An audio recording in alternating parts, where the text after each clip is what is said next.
Hello everyone. Thanks for joining us today. We've got a brand new story to share with you. So let's begin. My name's Trevor. I'm a full-time operations manager at a well-known tech company, and more importantly, I'm a father to a 10-year-old boy who means everything to me. One Thursday afternoon, I was sitting at my desk, buried in numbers and reports, when my phone buzzed. It was my son's teacher. That alone was strange, because teachers usually don't call unless something serious is going on. I picked up, thinking maybe my son got into trouble or wasn't feeling well. But I wasn't expecting what she said. "Mr. Trevor, is everything all right at home? Nobody has come to pick up your son. He's still here, waiting in the office." My heart dropped. She said the school day had ended over an hour ago. That didn't make sense. My wife always picked him up. That was the arrangement. Always had been. I tried calling her immediately, but each call went to voicemail. No message, no answer. I told the teacher I'd be there shortly and rushed to my supervisor's office. I explained the situation quickly, told him my son had been left at school, and I didn't know where my wife was. He waved me off and told me to go. As I drove, I tried calling Katie. Again and again. But every call went straight to voicemail. It didn't make sense. Katie might have been cold to me lately, but this wasn't her. Or, at least, it wasn't the version of her I still believed in. Sure, the love between us had been slowly crumbling for the past several months. Conversations became shorter, and smiles between us became rare. She'd started shutting me out. Sometimes I felt more like a roommate than a husband. I sent her a few texts while I was driving. "Where are you?" "The school called. You didn't show up. Is everything okay? Call me, please." No response. Each minute that passed without a reply made my chest tighten more. I didn't want to jump to conclusions, but my gut was screaming that something was wrong. Every red light felt like it lasted forever. Every turn felt slower than it should have. And all I could think was, why wouldn't she answer me? I pulled up to the school, and my son was standing near the office doors, his little backpack slung over one shoulder. He'd been waiting an hour. I could see it in his eyes. When he saw me, his face lit up for a second. He climbed into the back seat without a word and buckled his seatbelt. We pulled out of the lot, and a few minutes into the drive, he asked, in that soft voice kids use when they're not sure if they're doing something wrong, "Why didn't Mom come today?" I could have told him the truth, that I didn't know where she was, that she wasn't picking up her phone, that I was just as lost as he was. But he's just a kid. He didn't need that weight on his shoulders. So, I lied. I told him Mom was really busy today, something came up, but she would have come if she could. He looked at me through the rearview mirror and just nodded, like he wanted to believe it even if it didn't make full sense. The rest of the drive, he didn't say a word, just stared out the window. And I couldn't stop glancing at him. He could feel something was off. And the truth is, so could I. I've never felt more helpless in my life than I did on that drive home, trying to keep it together for him when my gut was twisting in every direction. I pulled into the driveway and saw Katie's car sitting there like everything was normal. You'd think seeing the car would be a relief. But no, it felt off. Her car was there, but no calls, no texts, no explanation. It just didn't sit right. I parked, turned off the engine, and sat there for a second, trying to piece things together. I got out and told my son to wait by the front steps while I went in first. I didn't want him walking into something confusing or upsetting. I opened the front door slowly, listening. Nothing. I called out her name twice. Nothing. I checked the kitchen, the living room, and the hallway. Empty. That's when I knew something wasn't right. I came back out and told my son to go in and change into his home clothes. He nodded quietly and walked to his room. While he was changing, I grabbed my phone and started calling. I reached out to my wife's sister first, no idea where my wife was. Then her closest friend was also clueless. I kept trying, name after name, until it hit me that no one knew anything. No one had seen her. No one had heard from her. It wasn't just me she ghosted, it was everyone. At that point, I started pacing. I was stuck between anger and panic. A part of me wanted to believe she had some kind of emergency, but walking out like this, without telling anyone, and worse, leaving her own son behind at school, That's not normal behavior, not even for how rocky things had been lately. I thought about going straight to the police, but I remember the rule. They don't take missing person reports until 24 hours have passed. So I was left there, standing in a silent house with a confused child in the next room, wondering where my wife went and why she would do something like this. When I got into our bedroom, I changed out of my work clothes. My son was in his room. As I pulled my shirt off, I looked over at her side of the closet. That's when I noticed some of her clothes were gone. Someone had intentionally packed. Her side of the dresser had drawers left slightly ajar, as if she didn't even care to close them properly. At first, I didn't want to believe it. But then, right there on her nightstand, was a single sheet of paper, folded in half. I opened it, and it was just her saying she was leaving the marriage, and that she had moved in with someone else. Her lover, as she wrote. For a while, I just stood there. Suddenly, all those cold silences, the distance between us, and the way she flinched when I reached for her hand, all made sense. She had already checked out, probably long before this note. I sat down on the edge of the bed, and the weight of it all crashed into me at once. I called her sister again, then her cousin. Nobody claimed to know anything. Either they were lying, or she'd been keeping this part of her life hidden even from them. I didn't know what was worse, that she betrayed me, or that she had clearly planned this behind my back for a while and still looked me in the face every morning. I was too stunned to cry. I wish I could say I handled it all like a champ, but the truth is, I was crushed. I had no idea what to do, but I knew I had to keep it together, at least for my son. So, I pulled myself off the bed, dragged my feet to the kitchen, and started making something simple for dinner.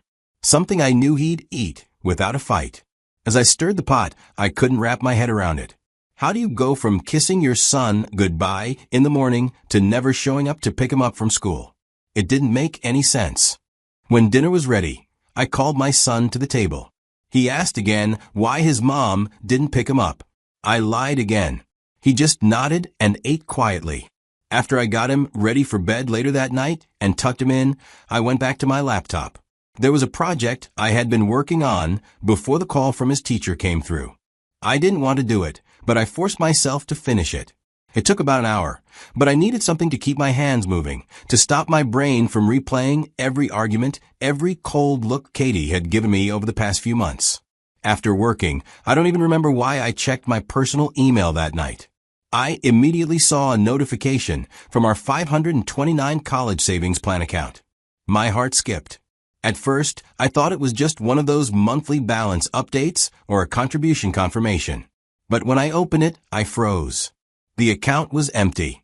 I read it again, and again, and again, thinking it was a glitch or a mistake. But it wasn't.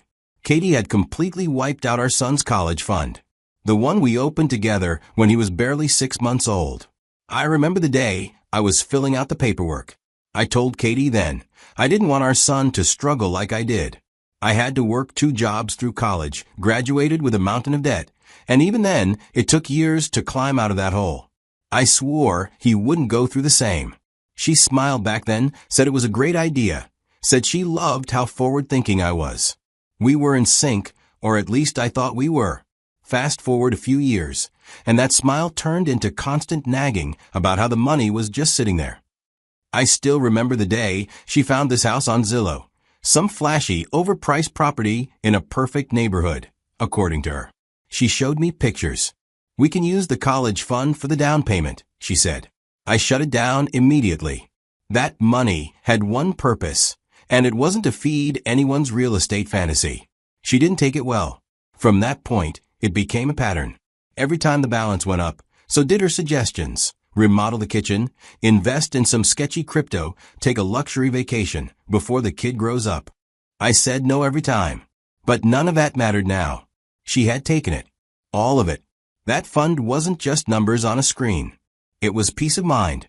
It was hours of overtime, skipped vacations, sacrificed hobbies, all for his future. And now it was gone.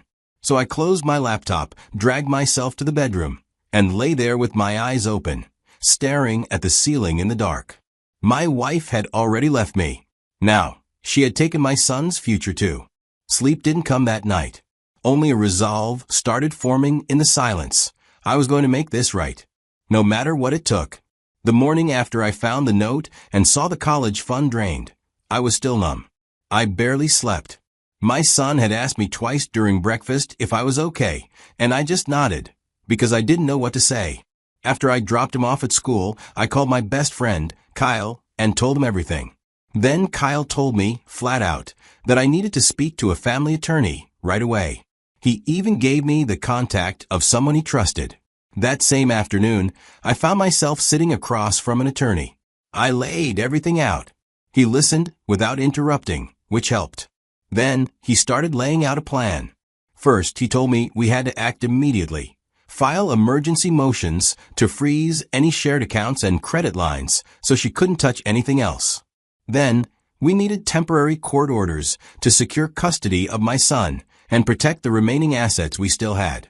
He explained that because the college fund was a 529 plan, Katie had a fiduciary duty to use that money strictly for our son's education. By taking it to run off with some guy, she broke that duty, and we could use that in court. That was the moment things started shifting for me. I went from crushed and confused to focused. We filed the motions that very day.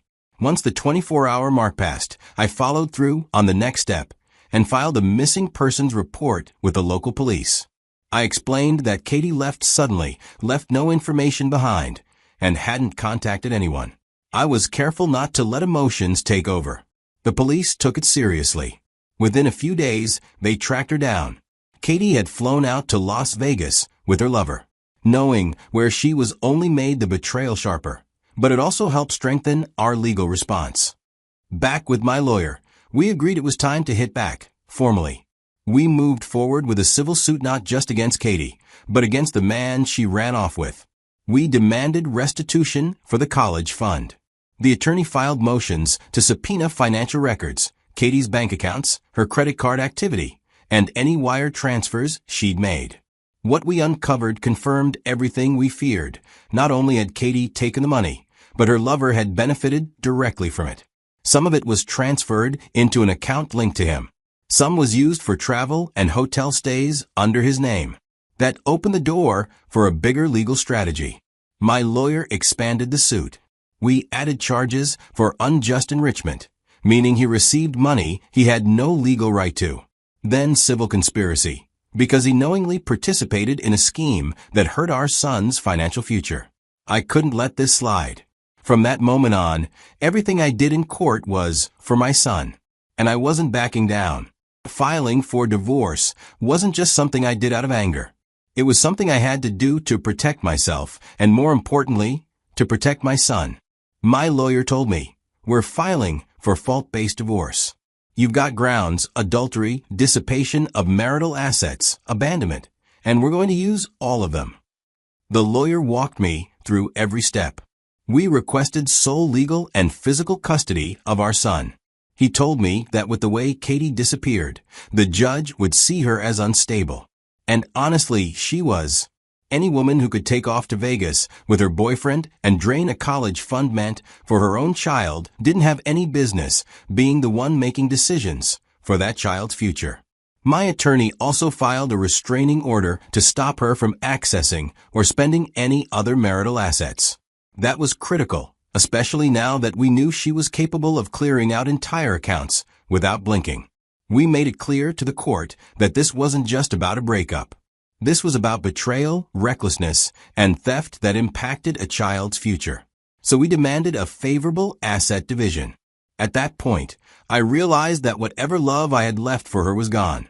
When the court proceedings began and I saw her for the first time since she disappeared, I didn't feel anything.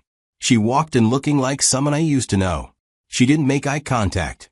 She sat beside her lawyer and tried to argue that she took the money as part of what she felt she was entitled to, her piece of the marriage settlement. Her exact words. She claimed she knew things weren't working, so she figured she was just taking what was hers. But the judge didn't buy it. Not after seeing the timeline. Not after seeing the bank records. Not after hearing that she vanished without notice and left a 6-year-old sitting at school with no idea why his mom didn't come. Full custody was granted to me. Katie was given supervised visitation, limited, and only when she could prove stability. The court also ruled that she was to repay the entire college fund as part of the divorce settlement. But that wasn't the end of it, because her boyfriend was also dragged into the legal mess. He benefited from the stolen money. The records showed hotel stays, expensive dinners, even a down payment on a used convertible. All of it came out of that fund. So we held him accountable, too. The court made him jointly responsible for repaying what was left. I'll never forget her reaction when the ruling was read. Katie broke down crying. I just watched. Because that moment was the sum of every decision she made. Was I angry? Absolutely. Was I hurt? More than words could say. But in that courtroom, for the first time in months, I felt something close to justice. It didn't erase the pain, but it mattered. And it was enough for now. The legal battle was necessary, but it didn't patch up the part of me that was gutted the moment I found out Katie had been cheating. Getting custody was a win. So was forcing Katie and her boyfriend to pay back most of what they took. It was justice, sure, but it didn't make the pain disappear. You don't stop hurting just because a judge sides with you. There's still this scar inside, where trust used to live. I used to believe marriage meant something. I thought we were partners. Turns out I was building a life with someone who already had one foot out the door. But the worst part wasn't losing her. It was explaining things to my son without breaking him. He's too young to understand betrayal, but he knew something wasn't right. Kids are sharp like that. I had to be two parents at once. I cooked, cleaned, and helped with homework. Looking back, I realize I can't change what happened. Katie made her choices, and she had to live with the fallout.